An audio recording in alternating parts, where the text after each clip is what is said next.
station. This is Melanie Cowan at ESTEC. How do you hear me? And Melanie and ESTEC, great to hear you. I have you loud and clear. Welcome aboard. Well, thank you for having us, Samantha. I join you together with Madrid, Trento, and Vienna. We have many students that are anxious to hear about Mission X and ask you some questions. So please open the event.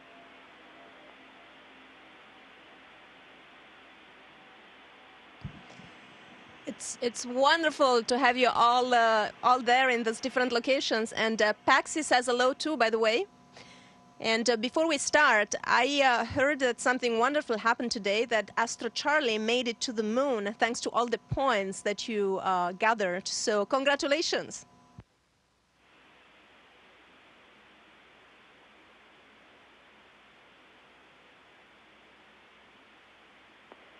And if you're ready for some questions, Samantha, I would like to go to Madrid. Madrid, your first question, please. Hi, it's Paula. I'm 11 years old, and here is my question. Why do you eat dehydrated food?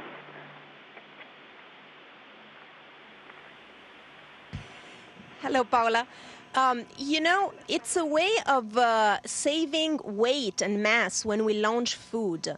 By dehydrating it, we can save launching up the water. And we have plenty of water on board. We actually continuously recycle it, so we don't have to bring up extra water from Earth. And so that way we save. Plus, it's a way for the food to be eatable for a longer time. It's a way to conserve food for a longer time.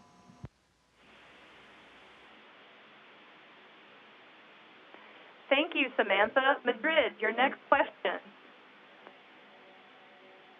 Hello, my name is Judith. I'm 10 years old, and here is my question.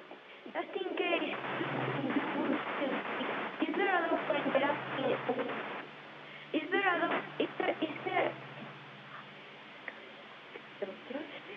doctor in the space station?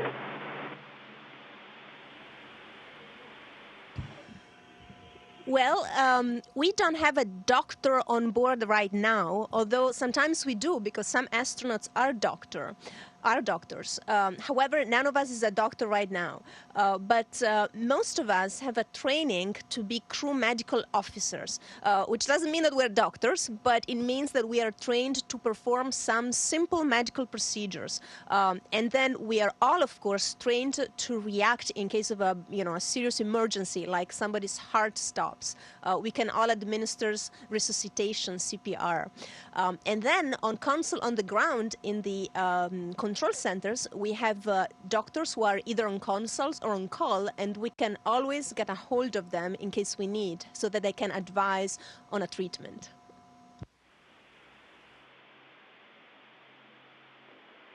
Thank you. We're now going to Trento for their first question. Hi, Samantha. I'm Theo. I'm 12 years old, and this is my question. Who and how managed the menu for mission?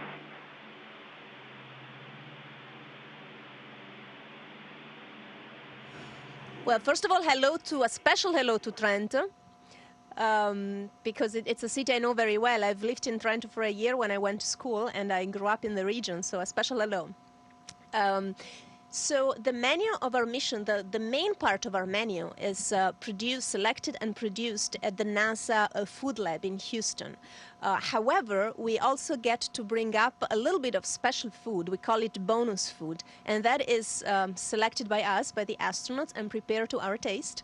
And so the bonus food that I selected was produced in Italy, and I put together the menus together with a nutritionist and a cook with whom we share the vision that food is really, really important to make us stay healthy and feel well, especially in a stressful environment like the space station. So we have put together really, really healthy ingredients, but all those dishes are also delicious and a pleasure to eat.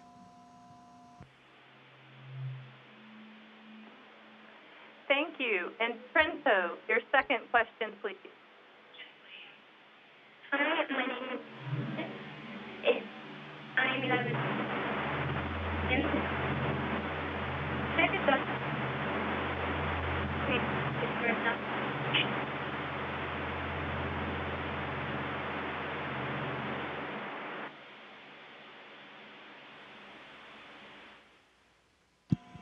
Throughout the mission, we have some psychological assistance. Every 2 weeks, we have a short conference, 15 minutes, with a psychologist with whom we can talk, and they ask questions, and they make sure that we as individuals and also as a crew are functioning well from a psychological point of view. And then if we had the need, of course, we could talk to them more often.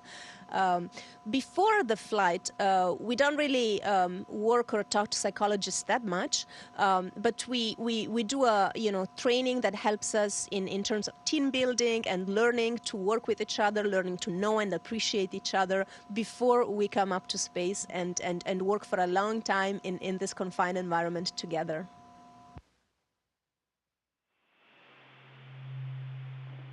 Well, thank you, Samantha. We're now going to our friends in Vienna. Vienna, please ask your question. Hello, my name is Guadalupe. I'm 8 years old and I come from Vienna. We all need oxygen in order to breathe and live. Do you bring the oxygen up from Earth? Can you produce the oxygen on board the station?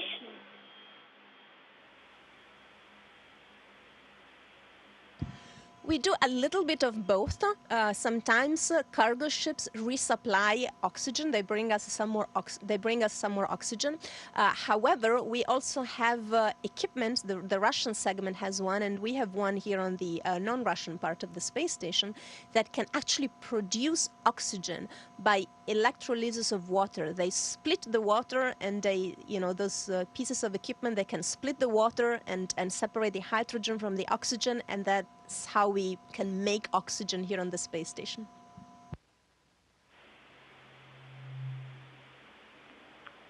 Thank you. Vienna, your next question, please. Hello, my name is Brooke and I come from Stad. Is there a risk of flying with the spacecraft in orbit? If so, what can you do to avoid that?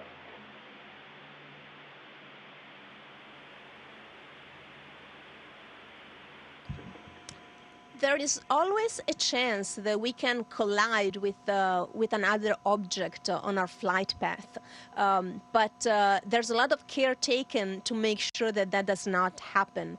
All of big objects that are in orbit, near our orbit, are tracked. We know where they are. There are radars on the ground that look at them and track them all the time.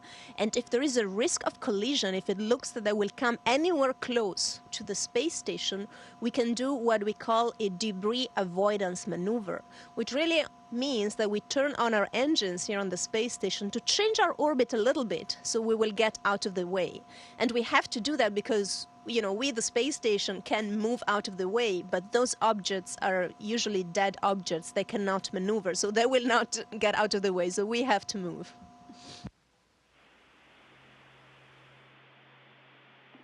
Well, thank you, Samantha. We're now going back to Madrid. Madrid, your next question. Hi, my name is Carolina. I'm 11 years old. This is my question. Are there little or longer estrellas over Earth?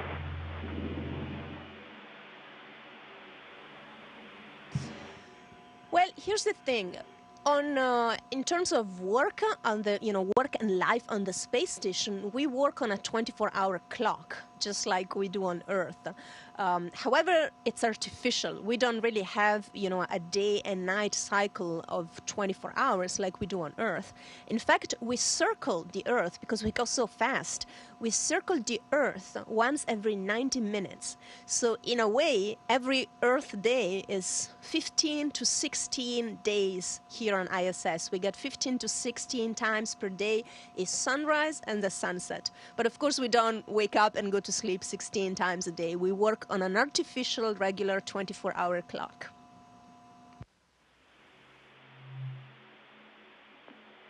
Thank you. And Madrid, your next question, please.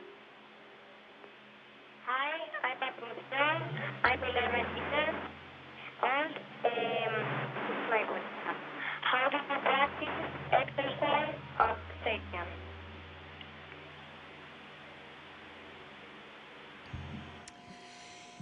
So here on the space station, exercise is extremely important, just as it is for anybody on Earth. But for us, it's so critical that we never skip a day. We work out for a couple of hours every single day, and the reason is that we are in weightlessness. So our muscles and our bones, I'm sure you've learned during your Mission X program, would debilitate. We would lose muscle mass and bone mass if we didn't exercise a lot. So we have different types of exercise. For cardiovascular, we have a bike, which is kind of a cool bike. It does not have a seat. And a treadmill, which is also pretty cool. It's on the wall, so we run on the wall. And those are really important for your heart and resistance, but for example, the impact of your feet on the treadmill are also important to stimulate your bones so that you do not lose a lot of bone. And then we do resistive exercise, which is kind of like weightlifting, except that, of course, weight is meaningless in space. So we have a special machine that has vacuum cylinders, and we can work out on it just like we would with weights on Earth.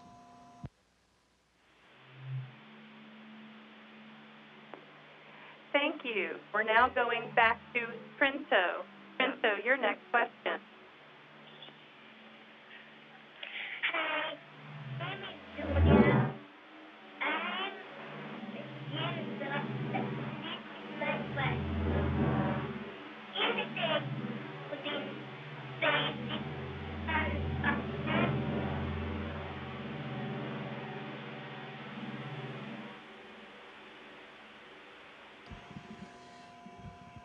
Okay, I think you have asked me, and it's not about, I'm sure you have asked it in a great way. The audio quality is not always great today. So I think you have asked me if the food tastes different. I have heard very often from astronauts who said that their taste changed a lot in space. Personally, we're all different, and that's a wonderful thing. Personally, I have not noticed that. I tend to like the same things that I liked on Earth. I tend to like them here on orbit. So I guess in my case, the answer is no. It did not change much.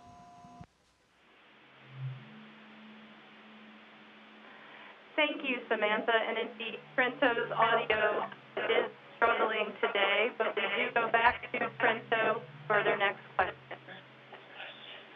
Hi, Samantha.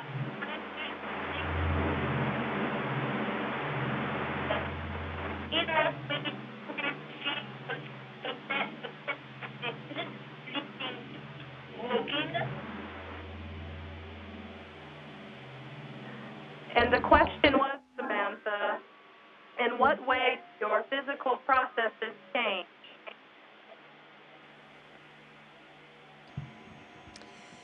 Okay, yes, that's a very interesting question. In terms, of sleeping and eating, in many ways, it's surprisingly the same. I find myself,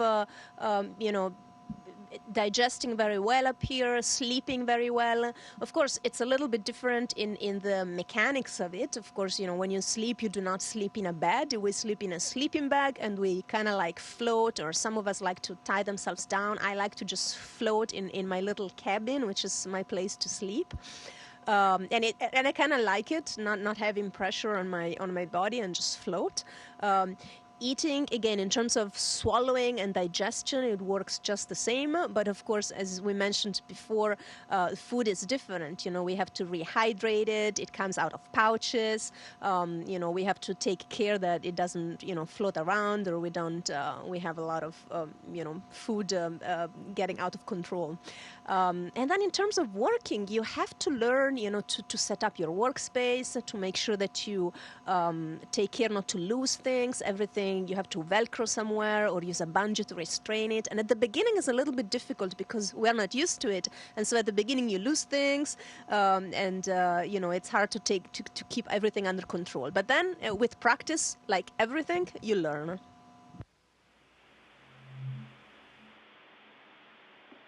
Thank you very much. We're now going back to Vienna. Vienna, your next question. Hello, my name is Michelle.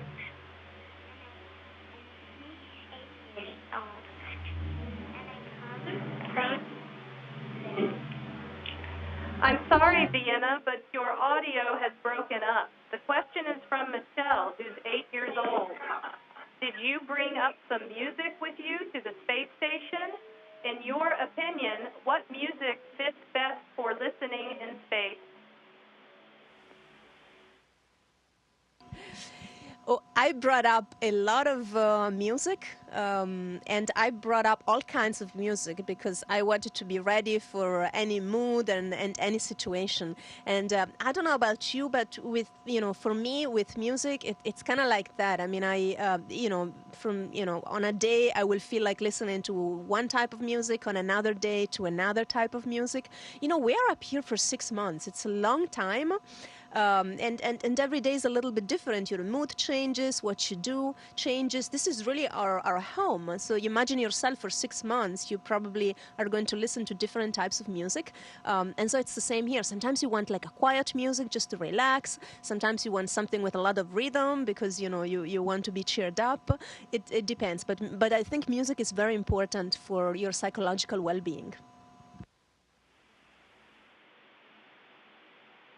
Thank you very much, Samantha. We're almost out of time, so I'm going to ask the last question from Vienna, which was, sometimes we are quarreling in our schools and at home. Do you often disagree about a topic on the space station? And this was from Stephen, 9 years old. Yeah, that's a very interesting question. We do not quarrel. I think we're professionals and we just discuss things. And most of the time we just evaluate what are the pros and cons of different ways of doing things, and then we come up with a consensus and we decide we're going to do it this way. And but of course on board we also have a commander. So in the end, the commander can make a decision.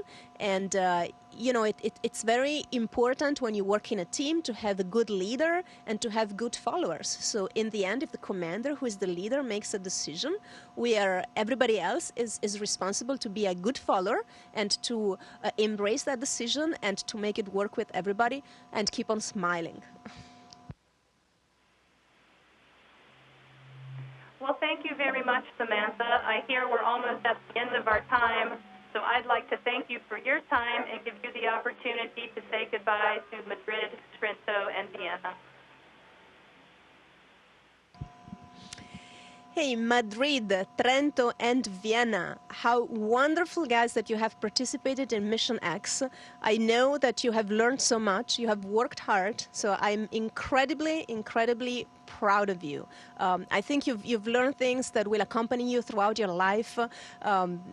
Just hold on to those things that you have learned. Share them with your peers, with your friends, and keep your passion for space. And I hope that many of you, maybe one day, I will meet as colleagues in the space business. That would be wonderful. So thank you, and good luck to you.